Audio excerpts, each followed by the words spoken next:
Assalamualaikum warahmatullahi wabarakatuh. Alhamdulillahi dzil jalali wa syari'il harami wal halali.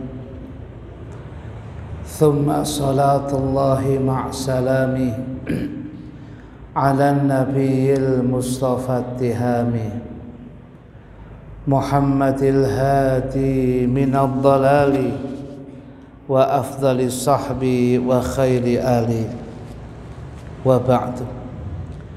Fa ila hadratin nabi sayyidina Muhammadin sallallahu alaihi wasallam, khususan ila jami' masyayikhina wa asatidina wa ulama'ina al-mukhlisin al-amilin wa jami' sadatina al-alawin wa jami' sadatina sufiyah wa ulama'ina syafi'iyah wa jami'il muhaddithin wal mufassirin wa aslafina salihin, nakhussu khususan ila al-imam Abi Zakaria Yahya bin Sharaf An-Nawawi annallaha yataghashahum jami'an birrahmah wal maghfirah wa yu'idu alaina min barakatihim wa asrarihim ala hadhihi niyat wa likulli niyatin salihah. Al-Fatihah. Bismillahirrahmanirrahim. Ar-Rahmanirrahim.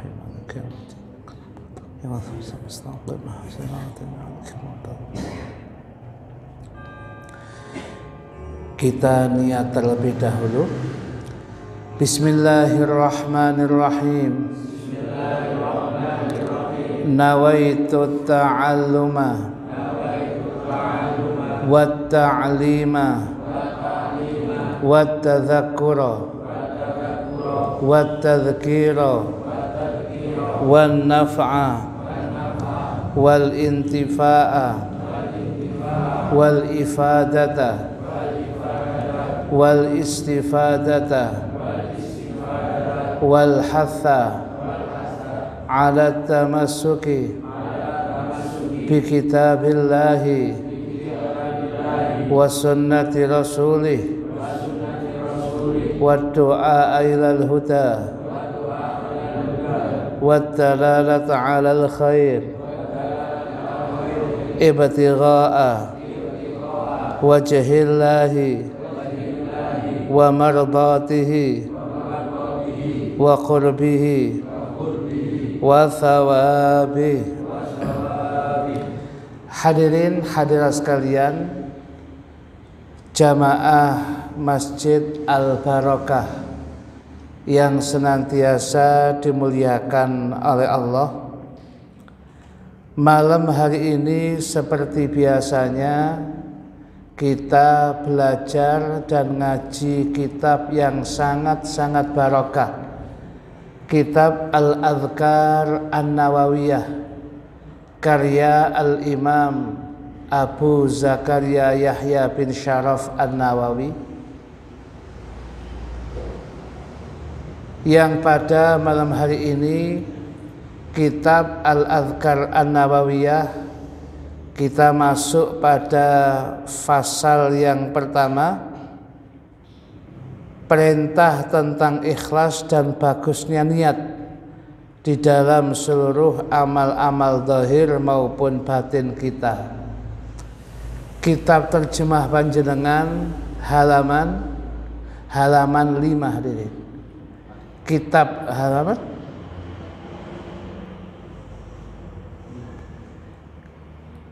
halaman 4 mungkin bawah, 5 kemudian atas. Ya hadirin, niku. Hadirin hadirat sekalian yang dimuliakan oleh Allah, nyun sewu Mas, nyun sewu kula tak ningali.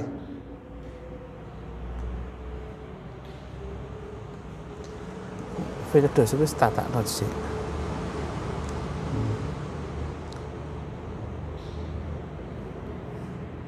Nggih. Halaman 5 di atas, paling atas. Hadirin hadirat sekalian yang dimuliakan oleh Allah Subhanahu wa taala, hanya pada kitab kita yang asli ini ada sanadnya yang cukup panjang, tapi kita baca saja sanadnya karena sesuai dengan tulisannya pengarang kitab supaya barokah. Kemudian langsung nanti masuk di dalam halaman 5 yang paling atas itu. Hadirin hadirat sekalian yang dimuliakan oleh Allah, akhbarana syekhuna al-imamul hafidh, niki mengawali sanadnya, saya baca aja. Akhbarana syekhuna al-imam al-hafidh Abul Baqa Khalid bin Yusuf bin Sa'ad bin Hasan al-Mufarrij bin Bakar al-Maqdisi an-Nablusi thumma Dimashqi radhiyallahu anhu. Qala akhbarana Abul Yaman al-Kindi qala akhbarana Muhammad bin Abdul Baqi al-Ansari qala akhbarana Abu Muhammad al-Hasan bin Ali al-Jauhari qala akhbarana Abul Husain Muhammad bin al-Muzaffar al-Hafidh qala akhbarana Abu Bakar Muhammad bin Sulaiman al-Wasiti qala haddatsana Abu Nu'aim Ubaid bin Hisham al-Halabi qala haddatsana Ibnul Mubarak an Yahya bin Sa'id al-Ansari an Muhammad bin Ibrahim at-Taimi an Alqamah bin Waqqas al-Laythi an Umar bin al-Khattab radhiyallahu anhu qala. Hadisnya jalur sanadnya dari manapun memang banyak, tapi ujung-ujungnya yang meriwayatkan cuma satu sahabat, Umar bin Khattab radhiyallahu anhu qala, dia mengatakan qala telah bersabda Rasulullah sallallahu alaihi wa alihi wa sahbihi wasallam, innamal a'malu binniyati, sesungguhnya keberhasilan amal-amal itu ditentukan dengan adanya niat-niat. Artinya amal itu bisa berhasil sampai kepada Allah, mendapatkan berapa pahalanya, mendapatkan ridha Allah sampai makbulah diterima oleh Allah, semuanya tergantung dengan niat.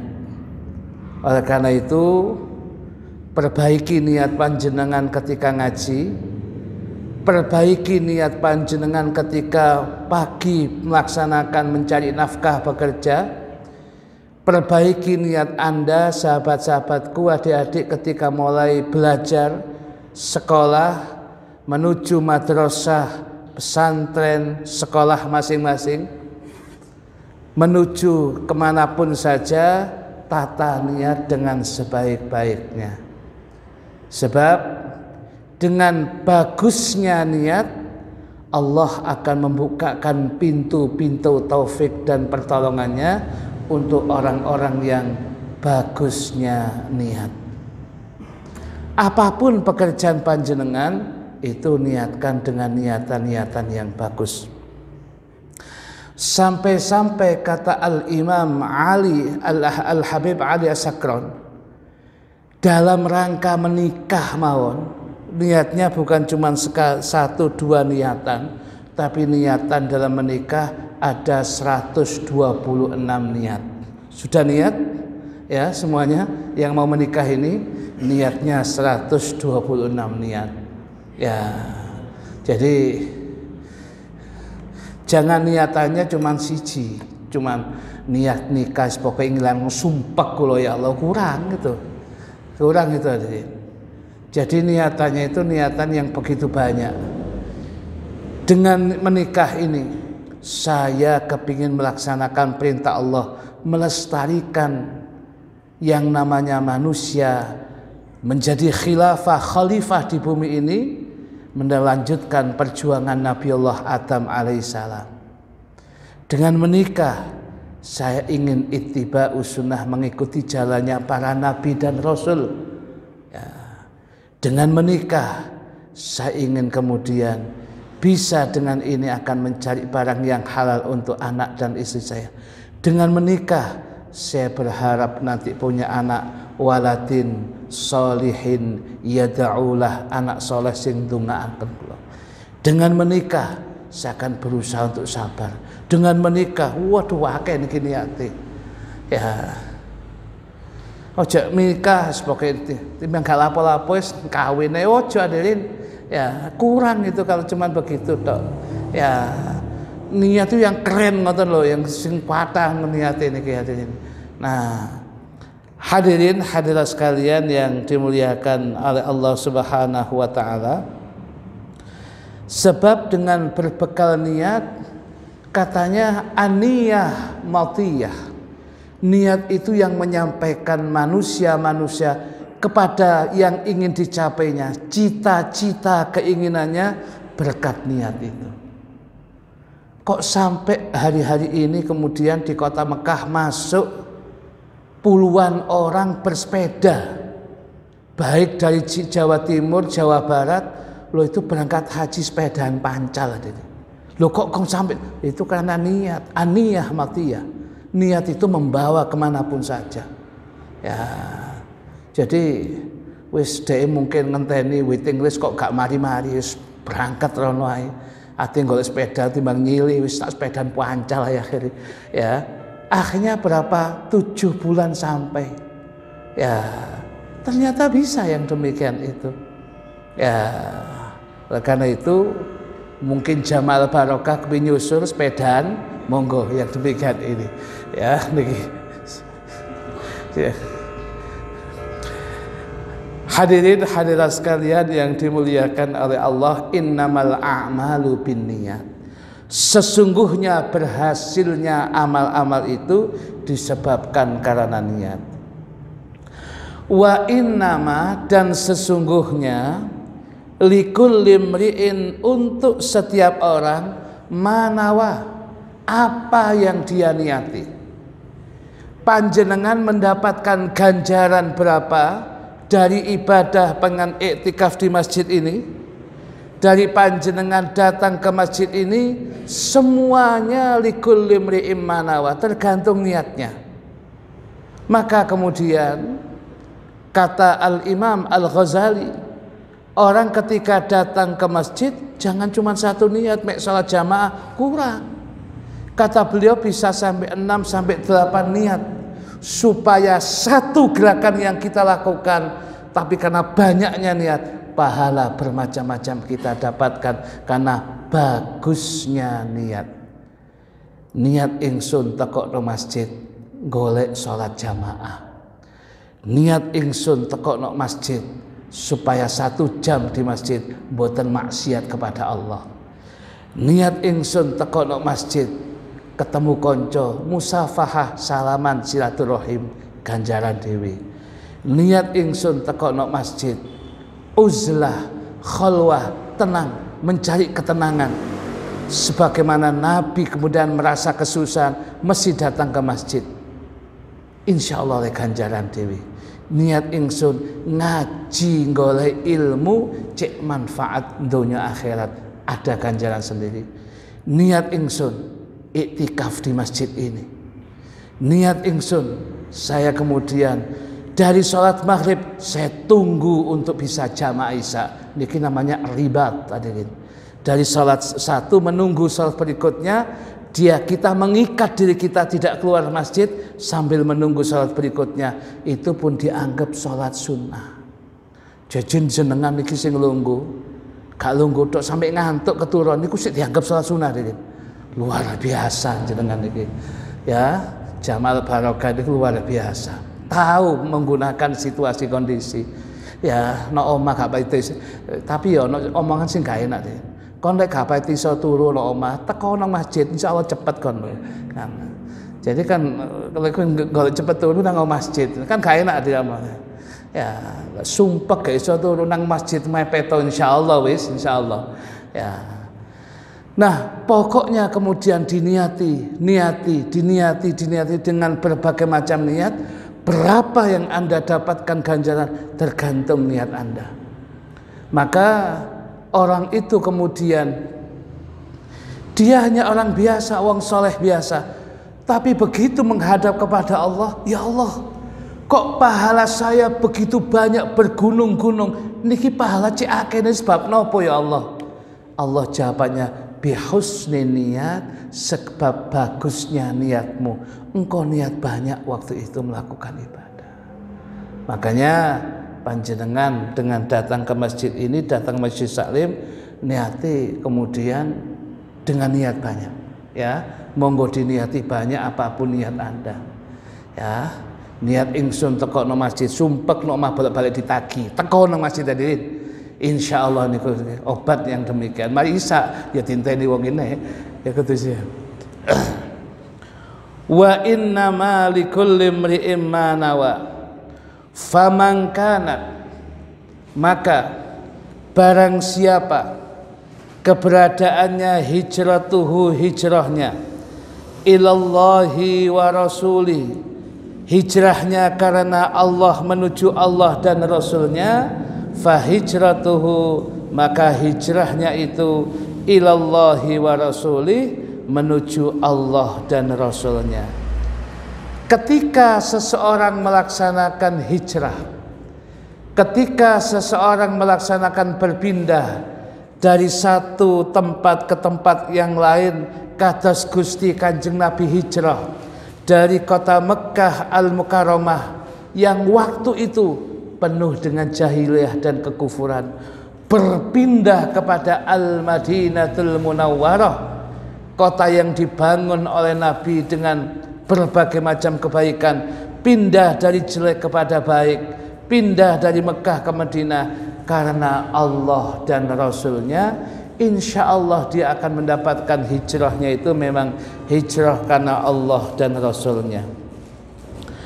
Wa man kanat hijratuhu ila dunya yusibuha, dan barang siapa yang keberadaan hijrahnya itu hanya untuk urusan duniawi, dia berhijrah karena masalah duniawi, yusibuha, yang ingin dia dapatkan, awim ra'atin yang kihuha, atau dia berhijrah ya karena nyedei tempat calon perempuannya yang ingin dia nikah, fahijratuhu, maka hijrahnya ila ma hajara ilaihi, kepada apa yang diniati itu saja, tidak lebih daripada itu. Kalau dia datang dari kota Mekah ke Madinah karena urusan duniawi, dapatnya cuma itu. Kalau dia hijrah dari Mekah ke Madinah, urusannya adalah urusan perempuan, berharap dengan perempuan yang ingin dia nikahi, ya setelah menikah ya sudah, dia dapatkan itu aja, tidak lebih daripada itu. Ternyata memang hadis ini ya ada asbabul wurudnya. Kalau kita lihat contohnya di dalam kitab Nailul Maram, Syarah Umdatul Ahkam, Al-Alamah Al-Muhaddits As-Sayyid Alawi Abbas Al-Maliki Al-Hasani, beliau memberikan catatan tentang wurudul hadis, ya, tentang asbabul wurud, sebab munculnya hadis ini. Hadis ini diawali oleh seorang laki-laki yang ada di Mekah. Laki-laki niki seneng cinta kepada seorang perempuan. Nama perempuan itu muga-muga mboten sing wonten padha perempuan di sini, namanya Ummul Qais. Sing wonten kan Ummu Hani ya, ini Ummul Qais ini. Nah, ketika kemudian tiap sore pagi dia lewat di depannya, ketok sandali Ummu Qais niku pun obat tadi. Ya Allah, ketok kelompani Ummul Qais, ketok sandal Ummul Qais niku durung kena wongi lho Adik. Delok sandale tok teka itu coba, alhamdulillah pun obat iki Adik. Ya niki. Suatu ketika pagi dilihat kok sandali Ummul Qais gak ono. Sore ditingali, lho kok sandale gak ono. Besoknya lagi, lho kok omahe tutupan. Nang ndi iki ana Ummul Qais ini. Ditanyakan kepada tetangga-tetangganya, ya. Ditangletaken tetangga-tangga ini celai al-barokah niku, ya, ten pundi Ummul Qais iki. Loh, jenengan nggak tahu, Mas. Ada apa? Ummul Qais itu sudah pindah ikut kedua orang tuanya hijrah bersama Gusti Kanjeng Nabi. Waduh, saya kalau begitu harus ke sana hijrah. Ya, akhirnya dia hijrah hadirin dari kota Mekah kemudian menuju Al-Madinatul Munawwarah. Ya, dia langsung kemudian hijrah itu. Begitu sampai datang hijrah itu yang dia temoni kemudian dia datang sholat jamaah. Ikut sholat jamaah Gusti Kanjeng Nabi, mantun sholat jamaah, Kanjeng Nabi berdiri. Kanjeng Nabi niku kasyaf hadirin. Kasyaf niku weruh sadurunge winarah. Belum terjadi apa, kemudian ada maksud dalam hati seseorang, Nabi sudah tahu. Lawe dhewe ini kan ora weruh sakwise winarah. Jadi kejadian sudah berlalu sih kan, loh mosok, mosok, ya mosok Malang Plaza Kobongan semari ya saulan yang lalu kayak takon saiki, ya niki. Nah, jadi ini datang ikut sholat jamaah, setelah sholat jamaah Nabi berdiri. Nabi menyampaikan hadis innamal a'malu binniyat sampai ungkapan wa man kanat hijratuhu ila dunya yusibuha aw imra'atin yankihuha fa hijratuhu ila ma hajara ilaihi. Barang siapa yang berhijrah dari Mekah ke Madinah tujuannya untuk harta duniawi yang dia cari, atau dia datang dari hijrah ke Mekah, dari Mekah ke Madinah untuk perempuan yang dia inginkan, maka cuma dapatnya itu saja. Dia kaget, waduh aku iki yang dimaksud Kanjeng Nabi iki. Waduh aku iki niat hijrahku nggak tepat iki, Bang. Hijrah saya jauh-jauh dari dari Mekah ke Madinah ini ternyata memang masalah urusan perempuan. Gak tepat saya ini. Nah itu diingatkan. Nabi mengingatkan tidak langsung tuding ngoten ya. Langsung tuding satu orang, Mas Mahir, boten.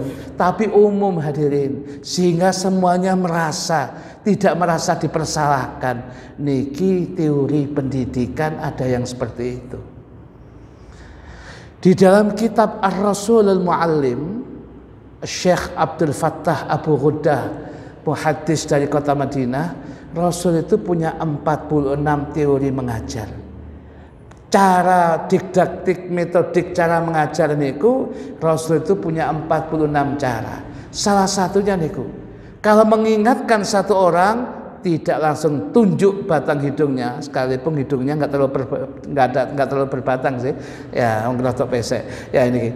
Jadi kemudian ya dia langsung kemudian dia kemudian tidak langsung sampean Mas Mahir, kemudian sahabat Zain, kemudian Mas Huta, mboten, semuanya itu, sehingga yang lain juga merasa aku baik ya gitu ya.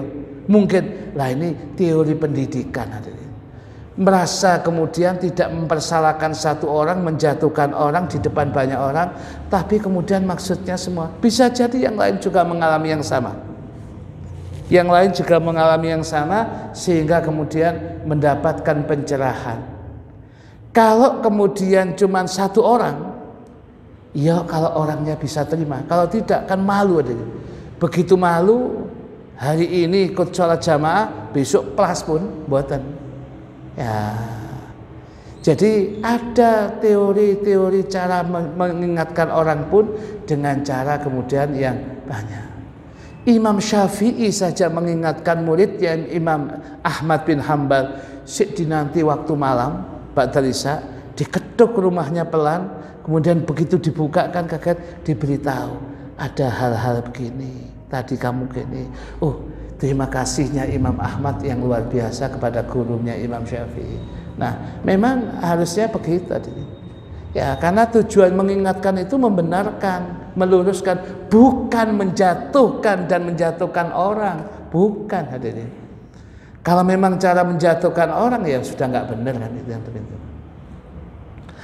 Hadirin hadirat sekalian yang dimuliakan oleh Allah, hadza haditsun sahihun muttafaqun ala sihhatihi. Hadis yang baru saja kita baca ini adalah hadis sahih, hadis yang muttafaq alaih, disepakati kesahihannya, mujma'un ala izami mauqi'ihi wa jalalatih, yang disepakati keagungan dan kemuliaan hadis ini.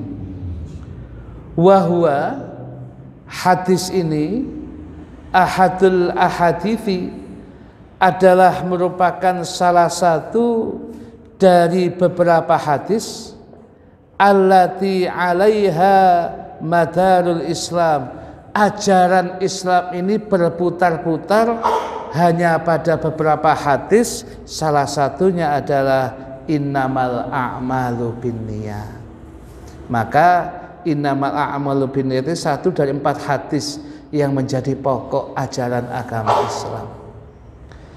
Setiap yang namanya ibadah pasti butuh niat, hadirin. Mulai dari yang namanya toharoh, bersuci, sholat, zakat, puasa, haji, umroh, semuanya kemudian membutuhkan yang namanya niat, hadirin. Segala sesuatu ya membutuhkan yang namanya niat, sehingga hadis niat ini masuk di dalam kurang lebih 70 bab fikih kata Imam Syafi'i. Semuanya menggunakan hadis tentang niat yang merupakan ini sesuatu yang sangat penting.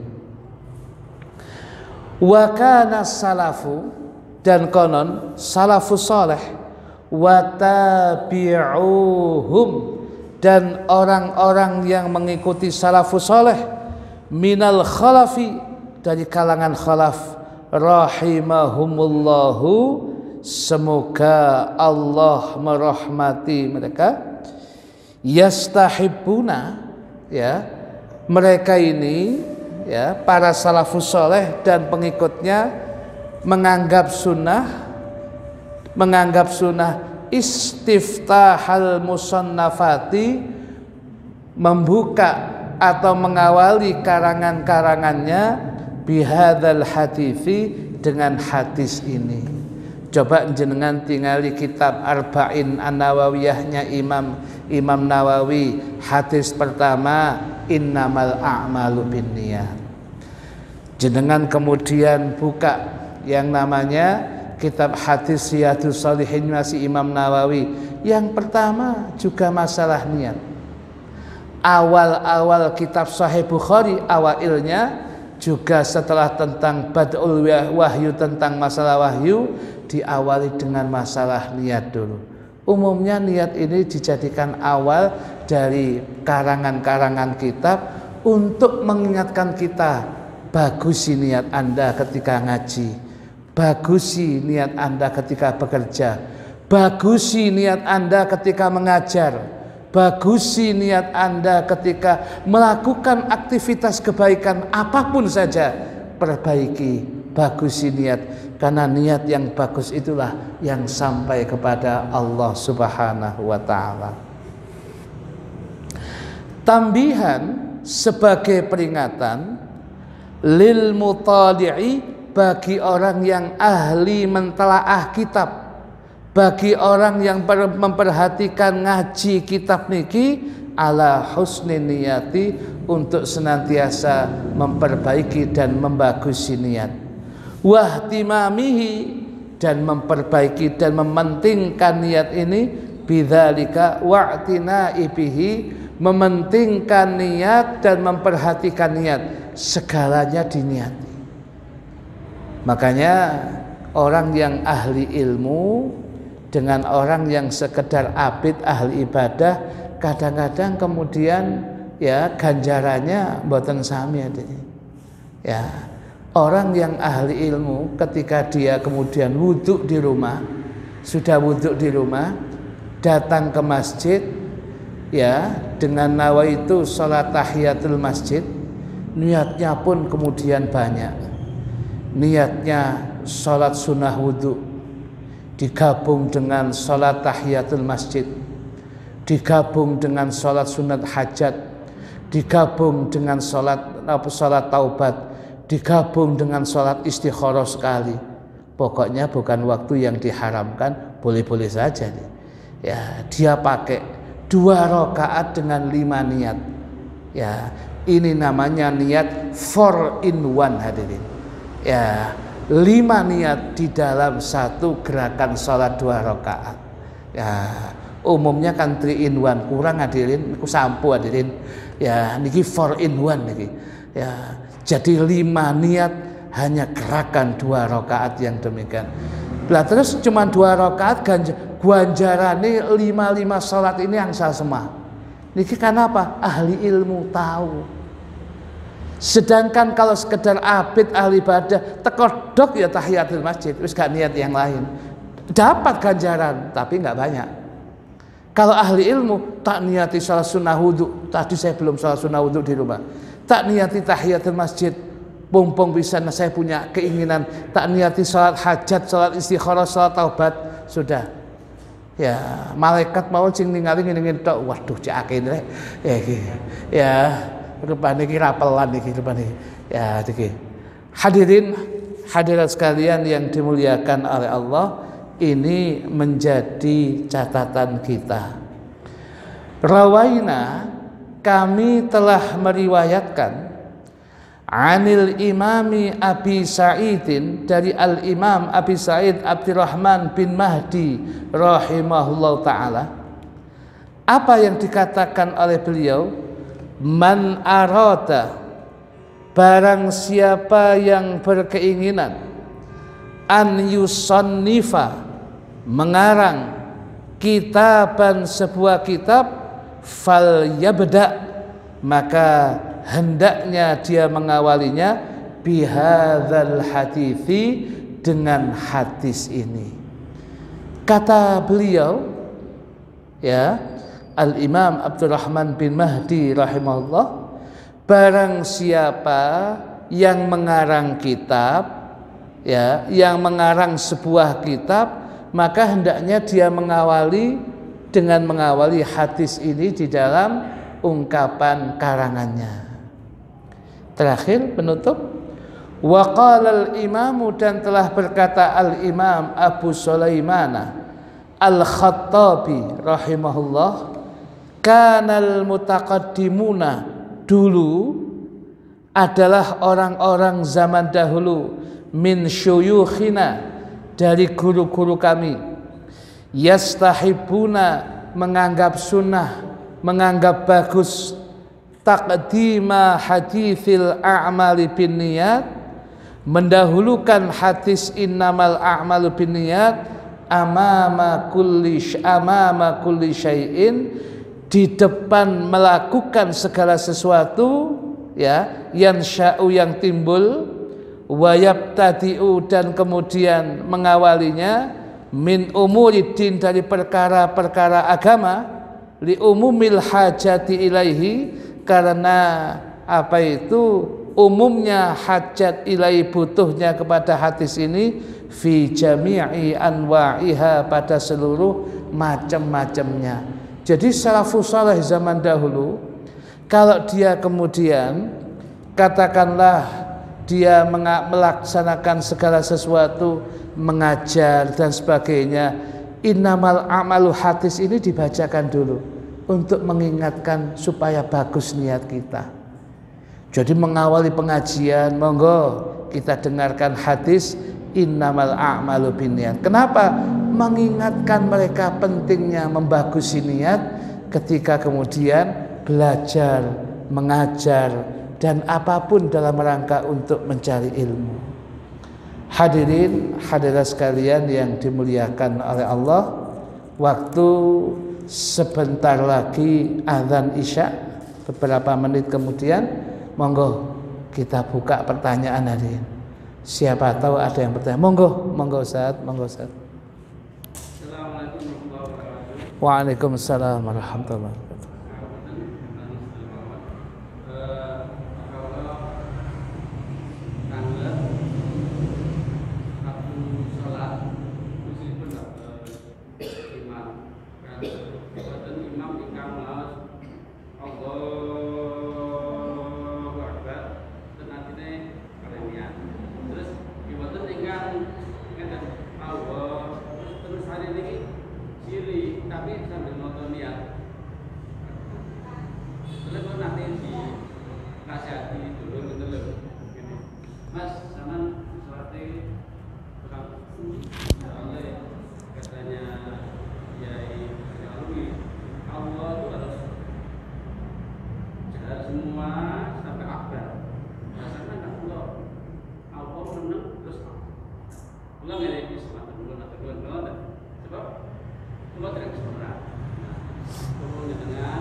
Ini pertanyaan sangat bagus, sebab bisa jadi bukan saja penanya yang mengalami, tapi bisa jadi banyak di antara kita yang mungkin kurang lebih mengalami hal yang sama.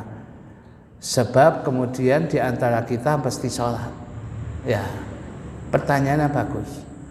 Kalau ada mengalami yang mengatakan saya gak begitu, ya kemungkinannya Anda sudah di atas itu atau justru malah sama sekali gak sholat. Ya, karena kalau gak begitu itu. Ini problem hadirin. Bagus pertanyaannya. Jadi gini hadirin. Bahasa niat lek ten fikih, lebih-lebih kita ambilkan satu keterangan wonten Safinatun Najah atau wonten kitab Fathul Qorib Al-Mujib. Dua kitab itu yang biasa kita kaji.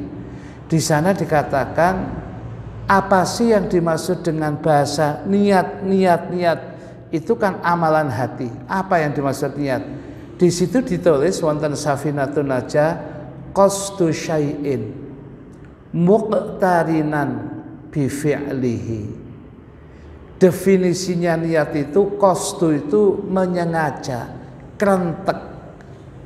Berarti bahasanya kerentek hati, syai'in untuk melakukan syai'in sesuatu. Berarti di dalam hati ini kerentek melakukan sesuatu apa? Sholat, ya sholat. Usolli berarti. Ya. Kemudian lagi ya, ketika kemudian ini muqtarinan hal dalam keadaan dibarengi ya bifi'lihi dengan mengerjakan syai' sesuatu itu. Mengerjakan sesuatu yang paling tampak ketika sholat, orang yang paling tampak mulutnya mengucapkan takbiratul ihram, sedangkan mengangkat tangan sunnah hadirin. Tapi ini hadirin, Allahu Akbar, mulut berucap, hati kemudian pasang niat. Itu yang benar, qasdu syai'in muqtarinan bi fi'lihi. Nah, ketika kemudian kita mengucap Allahu Akbar, maka mulai Allahu Akbar sampai Allah sampai Akbar itu idealnya niat itu dipasang dalam hati ketika mengucap itu. Makanya diajarkan sebenarnya wonten kitab Safinatun Najah ya, bahasanya cukup sederhana. Kalau seseorang ini melaksanakan sholat fardu ya, katakan sholat fardunya munfaridan sendiri, maka cukup qasdul fi'li, menyengaja berbuat sholat, berarti ada dalam hati ungkapan usolli.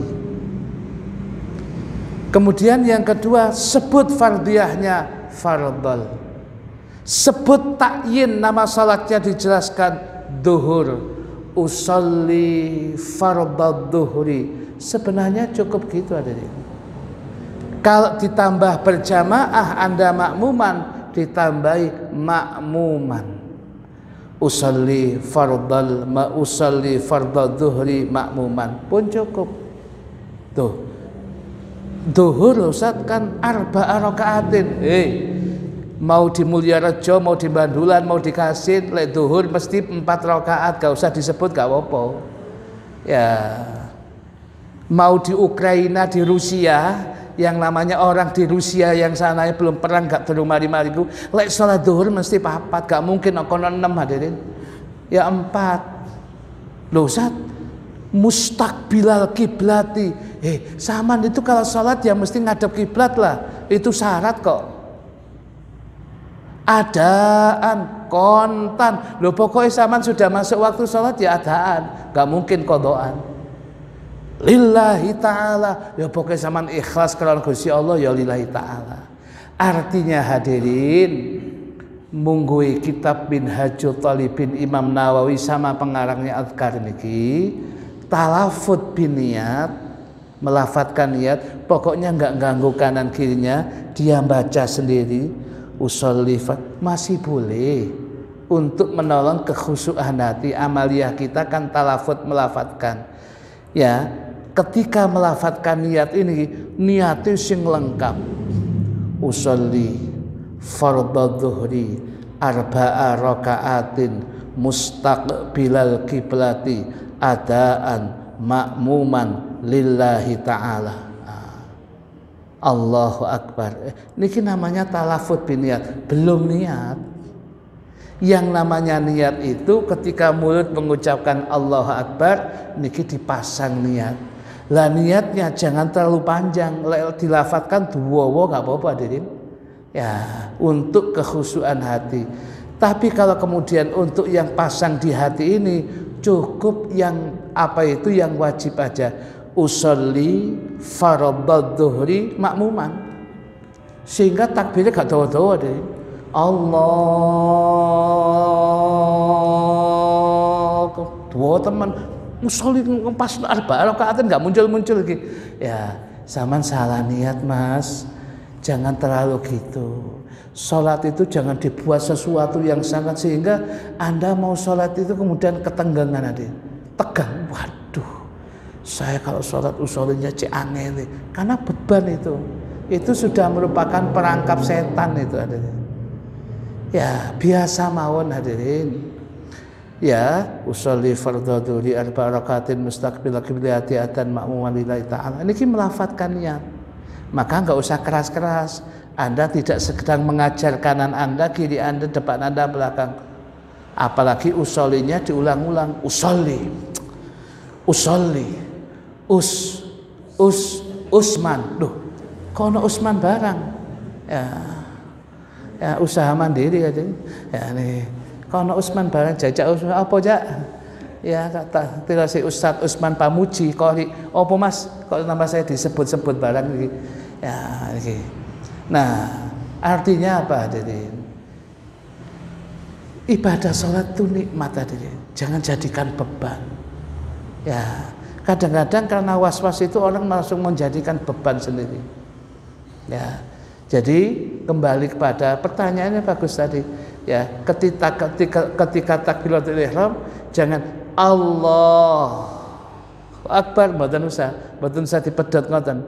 Jadi lafaz takbiratul ihramnya satu paket Allahu Akbar. Nah, itu sudah. Ketika Allah Akbar itu di situ pasang usolli fardhu dhuhri makmuman pun cukup hadirin. Ya, mboten usah yang lengkap-lengkap. Taunya begini dari mana? Ngaji, bukan YouTube, ngaji. Ya, YouTube boleh ya, tetapi dikuatkan ngaji. Pertama delok YouTube non dhisik iku, no Al Barokah tak teko siapa. Jadi saat itu kok bandulan lho jane. Ya nih. Rodok lemu saat iya lemu kayak pian lemu. Nah niki wis teko dari sini kemudian kita dapat ilmu. Di sini tadi dengan cara itu beliau bisa belajar. Ya, maksudnya beliau juga minta pendapat ke kita juga supaya kemudian menjadi ilmu bagi yang lainnya. Maka ada pendapat mengatakan husnus soal nisful ilmi. Bagusnya pertanyaan itu sudah separuh ilmu hadirin. Bagusnya soal itu sudah merupakan separuh ilmu. Ini yang menjadi catatan kita. Ngoten niki. Jadi ketika takbiratul ihram memang idealnya mboten diputus. Allahu Akbar. Maksudnya jenengan begitu Allah mantap, tapi idealnya dibiasakan Allahu Akbarnya satu paket, kemudian dalam hati niat. Itu namanya niat dalam hati itu ketika mulut mengucapkan takbiratul ihram. Ngoten Ustaz. Oke. Ada lagi yang tanya? Ya, monggo panjenengan penanya terakhir. Gongnya pengajian kita. Monggo. Waalaikumsalam warahmatullahi wabarakatuh. Amin.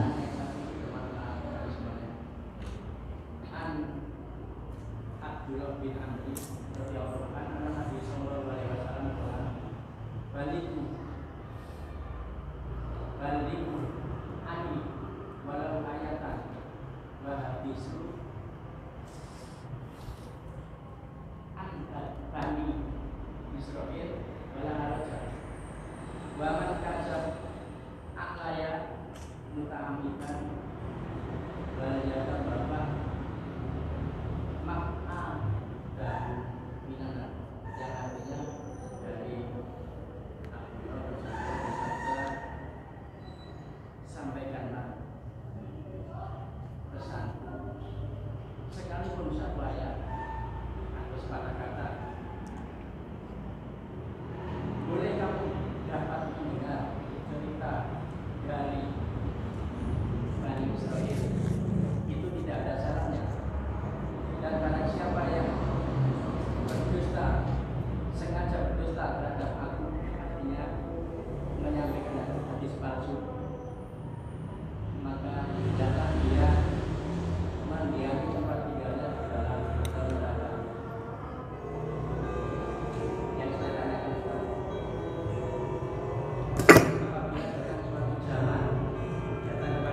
Waalaikumsalam warahmatullahi wabarakatuh. Hadisnya diawali dengan ungkapan balighu anni walau ayah. Lafadz balighu itu balighu itu fi'il amr, kata kerja perintah. Wal amru, perintah itu yadullu al wujub, menunjukkan, umumnya menunjukkan kewajiban. Ketika kita sudah mendapatkan satu ilmu, pada satu momen harus kita sampaikan. Kalau tidak sampaikan orang bisa salah, kita wajib menyampaikannya. Kalau kemudian kita simpan, kita tidak menyampaikan, terkena balighu, kita berarti tidak menyampaikan. Di situ ada ungkapan dosa. Kecuali uzur, kita nggak mampu menyampaikan. Kalau kita sampaikan, maka fitnah akan semakin lebih besar. Kalau kita sampaikan, kekhawatiran keselamatan saya jadi taruhannya, itu berarti ada uzur-uzur tertentu. Kalau tidak ada uzur tertentu, sampaikan. Sekalipun ilmu dari Rasulullah, sekalipun satu ayat, satu ungkapan hadis, disampaikan. Ya, dengan catatan muqtadal hal, sesuai dengan situasi dan kondisinya. Ya, situasi dan kondisinya. Ya.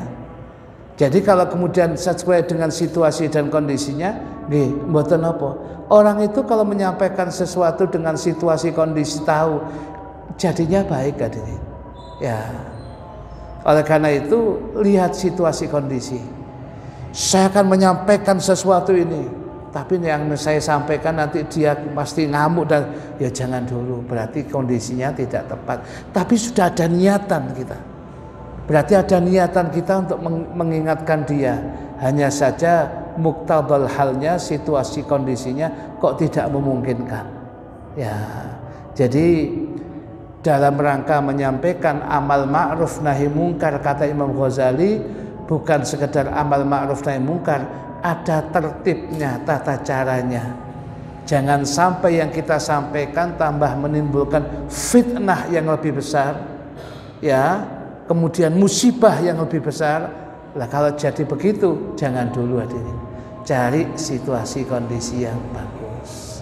Ini, jadi kalau tidak ada seperti itu, sampaikan hadirin. Sampaikan. Sedangkan menyampaikan balighu anni walau ayah itu dengan berbagai macam cara. Panjenengan duduk, ketemu teman, sampaikan. Tadi malam ada pengajiannya kitab Al-Adhkar An-Nawawiyah seperti ini. Dia mendengar, kemudian dia resapi dapat berapa menit, kemudian dia pergi.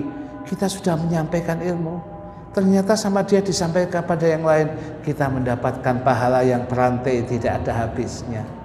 Oleh karena itu, tidak harus menunggu pengajian seperti ini menyampaikan ilmu. Tidak harus menunggu kemudian harus di atas panggung, di atas khutbah. Ya lah, khutbah lah. Kalau kemudian nggak jadwal, ya kemudian kalau kemudian lagi sampaikan dengan berbagai macam cara.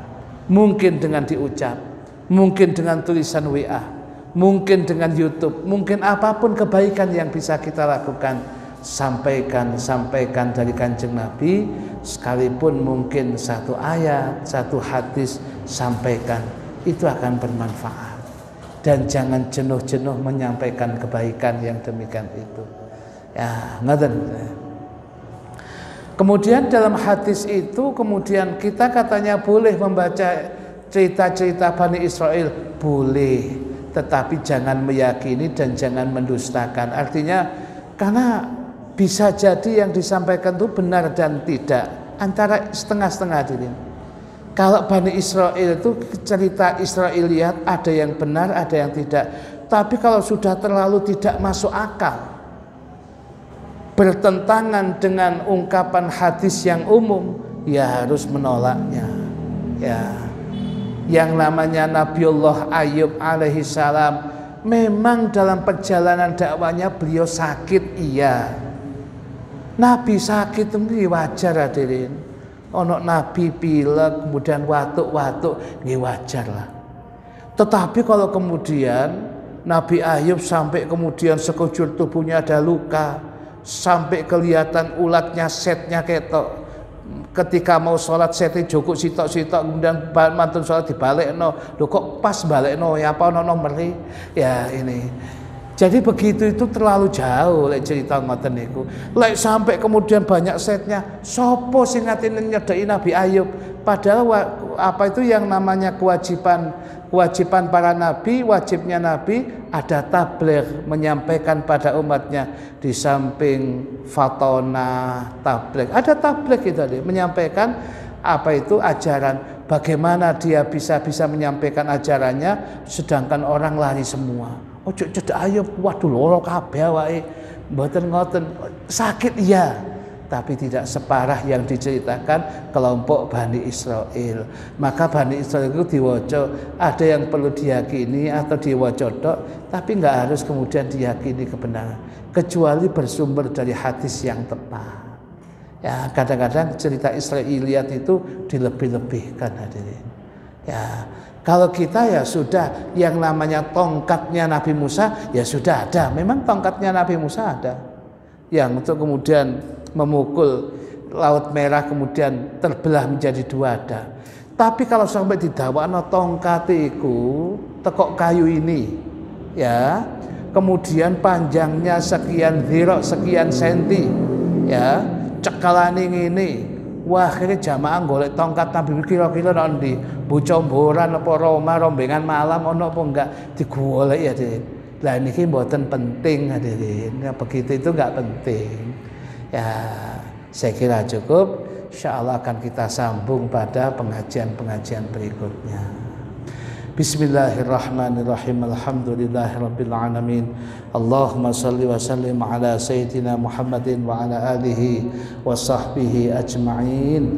Allahumma qsim lana min khasyatika ma tahulu bihi bainana wa baina ma'siyatik, wa min ta'atika ma tuballighuna bihi jannatak, wa min al-yaqini ma tuhawwinu bihi alaina masaibat dunya, wa matti'na bi asma'ina wa absarina wa quwwatina ما أحييتنا واجعله الوارث منا واجعل ثأرنا على من ظلمنا وانصرنا على من عادانا ولا تجعل مصيبتنا في ديننا ولا تجعل الدنيا أكبر همنا ولا مبلغ علمنا ولا تسلط علينا من لا يرحمنا وحسبنا الله نعم الوكيل ولا حول ولا قوة إلا بالله العلي العظيم وصلى الله على سيدنا محمد النبي الأمي وعلى آله وصحبه وسلم والحمد لله رب العالمين.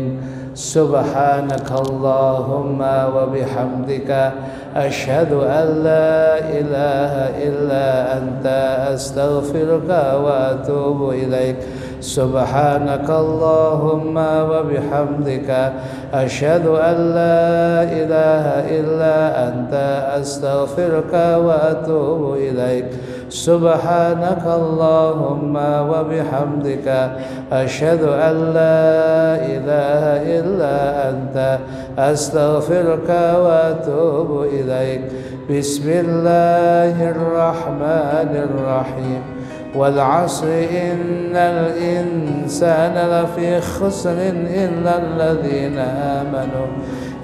alladhina amanu wa 'amilus salihati wa tawasaw bil haqqi wa tawasaw bis sabr. Kurang lebihnya mohon maaf. Wassalamualaikum warahmatullahi wabarakatuh.